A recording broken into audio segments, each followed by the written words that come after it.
Hola, ¿qué tal? Comunidad universitaria, chicas y chicos. Soy Román Robledo Madrid, psicólogo del Departamento de Orientación Educativa y nosotros pertenecemos a la División de Servicios Estudiantiles de la Universidad Autónoma de San Luis Potosí. El tema de hoy que nosotros estamos preparando es precisamente cuestionarnos, el hacer una pequeña reflexión y una pregunta. ¿Estoy transmitiendo lo que siento? ¿Le estoy demostrando afecto a mis hijas o a mis hijos de una manera adecuada? Pues para responder esa pregunta, primero debemos de comenzar con un análisis personal. Pues primero tenemos que identificar nuestras emociones. Ese es el primer cuestionamiento que nos debemos de hacer hacia nosotras mismas y hacia nosotros mismos. ¿Somos capaces de identificar nuestras emociones? ¿Sabemos cuando estamos alterados o alteradas? ¿Reconocemos el enojo? ¿Podemos delimitar claramente cuando nosotros estamos actuando basados en un impulso, en una emoción, en la determinación de un proyecto, en una decisión que se toma y que puede tener grandes repercusiones con base en emociones muy precisas y muy concretas hacia alguna situación en particular? ¿Nosotros somos capaces de tener ese grado de conciencia sobre nuestro cuerpo y sobre nuestra mente? Esa es la primera pregunta que nosotros, como cuidadores y cuidadoras, nos tenemos que hacer para saber cómo nos relacionamos con los demás, partiendo de cómo nos relacionamos con nosotros mismos. El primer punto es ese: identificar nuestras emociones. Las emociones son partes innatas de nuestro desarrollo personal. Nosotros tenemos emociones innatas que no necesitamos,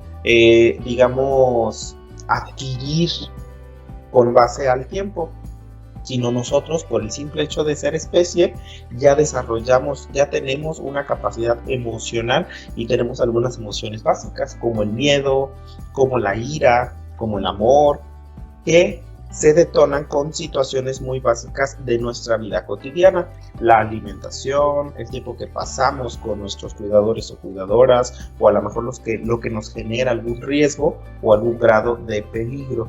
Esas emociones básicas aparecen con nosotros como especie. De ahí hay otras emociones secundarias que sí necesitan un poco más de tiempo o de transformación para que vayan evolucionando y convirtiéndose en lo que nosotros podemos ya tener como emociones un poco más complejas, incluso hasta por complejas para compartir, como la empatía, por ejemplo.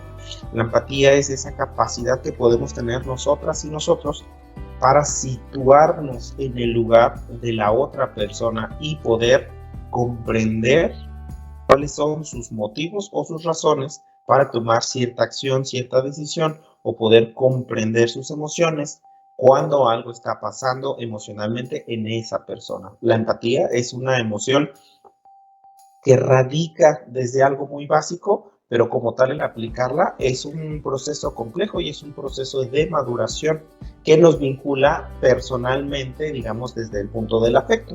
Nosotros principalmente logramos tener afecto con personas que queremos, con personas que son cercanas a nosotros. El acto, digamos, ese acto evolucionado y esa emoción madurada es lograr tener empatía con aquellas personas que nos rodean sin necesidad de tener un lazo muy estrecho o un lazo familiar. En este caso, nosotros vamos a revisar ahorita en esta pequeña cápsula qué tanta empatía podemos tener con nuestro círculo primario, que son nuestros cuidadores, o precisamente nosotros como cuidadores hacia nuestras hijas e hijos. ¿Qué tanta empatía podemos tener? La empatía parte de un reconocimiento personal. Cuéntenme, padres y madres, cuidadores, ¿ustedes son capaces de reconocer cuando han tenido un mal día y están molestas o están molestos? ¿Son capaces de compartir aquellas emociones que les están produciendo malestar? ¿O, por el contrario, también son capaces de compartir aquellas emociones que les causan bienestar y satisfacción y desean compartirlas y ponerlas sobre la mesa para que otras personas generen esa emoción que a lo mejor ustedes también están sintiendo? Entonces, vamos a ponerlo desde un punto reflexivo. Reconocer las emociones en mí y en el otro. ¿Qué reconozco de emociones en mí? Pues cómo me siento, cómo me percibo, y cómo puedo sentir que se siente la otra persona y cómo percibo a la otra persona. Esto también tiene mucho que ver, y tenemos que hacer un paréntesis importante, en un esquema de prejuicios o de, digamos, canales de comunicación, porque están basados precisamente de cómo nos percibimos a nosotros y cómo percibimos a la otra persona, de la manera en la que pensamos, de aquella educación que hemos tenido y desarrollado, y de nuestra curva de aprendizaje en la vida, aquellas experiencias que nos han transformado, que nos han enseñado a mantener algún tipo de creencia o a cambiarla. Es muy importante a la hora de comprendernos a nosotros mismos y comprender a la otra persona. Entonces, pasando este punto de cómo hemos comunicado, pues otro tema importante también es la comunicación de estas emociones. Si nosotros ya reconocimos quiénes somos, cómo somos, qué es lo que nos gusta, por qué nos gusta lo que nos gusta, cuál es la importancia que nosotros le hemos dado históricamente a nuestra manera de pensar, a nuestra manera de creer las cosas, a los motivos por los cuales nosotros actuamos y en aquellas cosas en las que pensamos de forma cotidiana, el siguiente paso sería cómo comunicamos eso que sentimos. Porque eso también, otro paréntesis, puede estar encajonado en ciertos prejuicios. Y refiriéndonos a los prejuicios, no como algo que tenga que sea determinantemente bueno o determinantemente malo, sino relacionando los prejuicios como algo que está basado en nuestro sistema de creencias, en aquellas cosas que nosotros hemos tomado como realidades sentidas y realidades probadas. Entonces nosotros basamos eso y con punto de partida en esos principios, pues desarrollamos toda una amalgama de emociones, toda una personalidad, todo un comportamiento social hacia las otras personas, precisamente que parte de aquellas cosas en las que nosotros creemos. ¿Cómo los comunicamos? Hay muchas formas que pueden entorpecer la comunicación. Una de ellas precisamente es eso, la cuestión de las creencias, que puede hacerlas diversas cuando nosotros, y yo creo que lo han sentido o lo han notado, cuando opinamos diferente a otras personas, batallamos un poco más o en entenderles o en que nos entiendan a nosotros. Y ese es un punto muy importante de identificar las emociones. Digamos que esta es como una vía de doble vuelta, va y viene, es simultánea, en donde nos regresa otra vez a la identificación de las emociones, porque cuando nosotros no entendemos lo que nos están tratando de decir las demás personas o percibimos que no nos entienden a nosotros o a nosotras, pues también podemos caer en cierto caso de frustración, en otro tipo de emociones que a lo mejor no son tan propositivas o que descomponen la intención de generar un acercamiento, en este caso con nuestras hijas o con nuestros hijos. Y ahí se da un error en la comunicación, o digamos un riesgo en la comunicación que es muy frecuente con nuestras hijas y con nuestros hijos, que es esta parte del prejuicio. El momento histórico en el que estamos situados nosotras y nosotros a la hora de comunicar, y en el momento histórico en donde están situados ellas y ellos a la hora de transmitir o a la hora de recibir información, a la hora de compartirla. A veces a nosotros, como cuidadores o cuidadoras, se nos ha olvidado qué es lo que se siente ser tal vez un adolescente o un joven adulto o una joven adulta, y sentimos y disminuimos la percepción que ellos tienen de la realidad. Y esta es una de las principales factores que a nosotros nos impiden una comunicación efectiva. No quiere decir que justifiquemos lo que están haciendo las demás personas. Simplemente significa que no lo juzguemos, que no lo pongamos en una tela de juicio para evaluar si es algo que vale la pena o no. Desde el momento en el que una emoción pertenece a alguien más, nosotros somos incapaces de determinar si vale la pena o no, porque no es nuestro. Nosotros somos los únicos, por ejemplo en este caso como cuidadores y cuidadoras, como padres y madres, somos los únicos que vamos a determinar qué es lo que vale emocionalmente para nosotros y para nosotras, pero no podemos determinar qué es lo que vale emocionalmente para nuestras hijas o nuestros hijos. Ese es un punto importante. En cuanto determinemos eso, nos va a lograr avanzar a siguientes puntos de comunicación.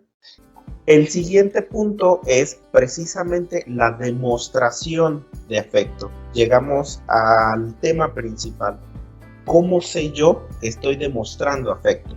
Fíjense bien, vamos a recapitular. En algún punto pasamos por la identificación de emociones. ¿Cómo nos sentimos nosotros? ¿Cómo podemos hacer que se sienta la otra persona? Identificar emociones en mí, en el otro. ¿Cómo transitar eso? ¿Cómo comunicarlo? ¿Cómo comunicamos nuestro enojo? ¿Cómo comunicamos nuestra alegría?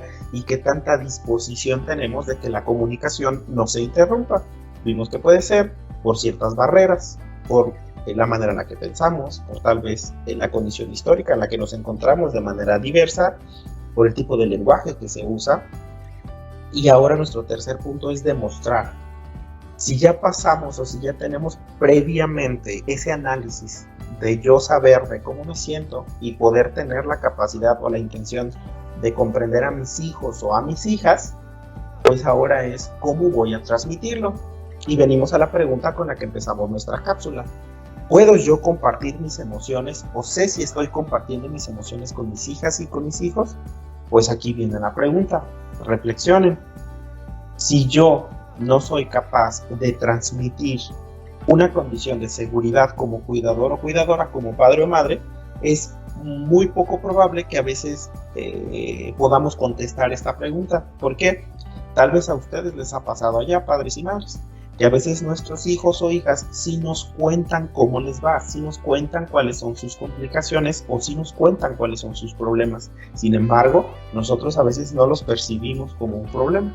Y llega el punto en donde, pues es que yo sí te había dicho, papá, yo te lo había dicho, mamá, yo te había dicho que tenía problemas con esta materia, yo te había dicho que ya había terminado con mi pareja, yo te había dicho que me había quedado sin trabajo, etcétera.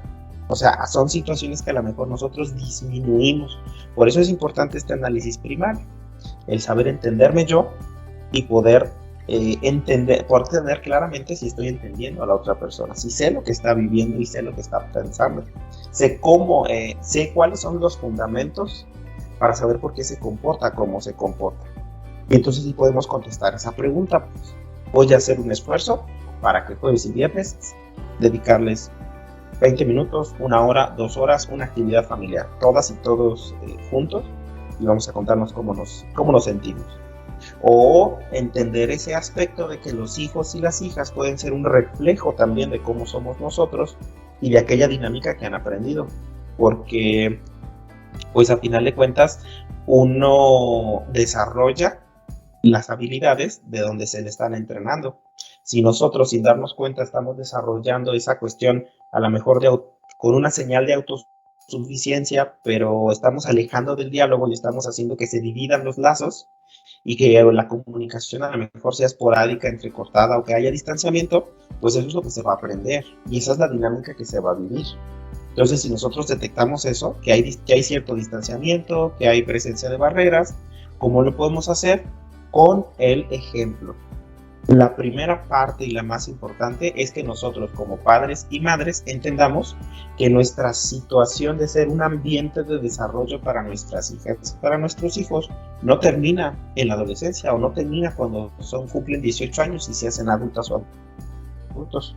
Todo el tiempo, constantemente, mientras estemos conviviendo y compartiendo, vamos a ser un ejemplo para esas personas, vamos a ser un ejemplo para nuestros hijos y para nuestras hijas. Y por el contrario, uno de los mayores ejemplos que podemos poner es precisamente el transitar la edad adulta y vivir un cambio de opinión. Decir, bueno, tal vez antes no era tan cercano a mis hijos y a mis hijas, voy a hacer un esfuerzo. Y ese es un ejemplo muy grande que le damos a las hijas y a los hijos, porque les enseñamos precisamente esa transición de que la vida, digamos, en su actuar simultáneo no es continua, podemos tener altos y bajos y se vale mucho el cambio de opinión, se vale mucho el replantearnos cosas de la vida. Tenemos derecho a vivir de manera cercana y nutrir nuestras redes de bienestar, nuestras redes más próximas, que son los hijos y las hijas. ¿Cómo demostramos afecto? Abordando la sinceridad, practicando la empatía, con una escucha activa. Estamos, dando ese mensaje verbal y no verbal de que estamos poniendo atención, de que estamos escuchando lo que pasa con nuestras hijas y con nuestros hijos. O ser claros también con lo que sentimos nosotros. una parte muy importante de promover la comunicación es precisamente también promover lo que nosotros sentimos.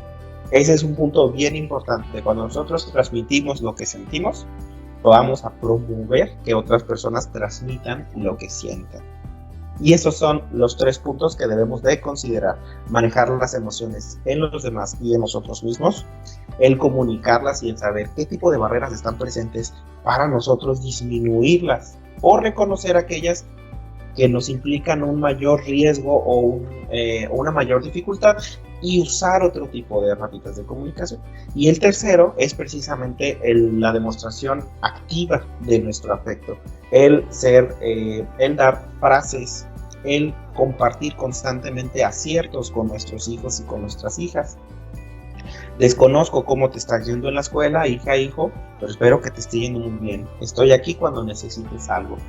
No sé cómo te ha ido esta semana, solo espero que la estés pasando bien. Te he visto muy cansado o muy cansada, te he visto preocupado. Cuando necesites algo, aquí estoy. Empezar a dar esas señales de que estamos poniendo atención. Y entonces sí, vamos a podernos responder si estamos mostrando afecto o hay una deficiencia en la red emocional que nosotros estamos generando con nuestras hijas e hijos. Muchas gracias por haberme escuchado. Soy Román Robledo Madrid, psicólogo del Departamento de Orientación Educativa. Me despido de ustedes, comunidad universitaria, chicas y chicos, padres y madres y cuidadores, y nos vemos en nuestra próxima cápsula o en alguna otra información que deseen compartir o que deseen aprender. Hasta luego y que pasen un muy buen día. Muchas gracias.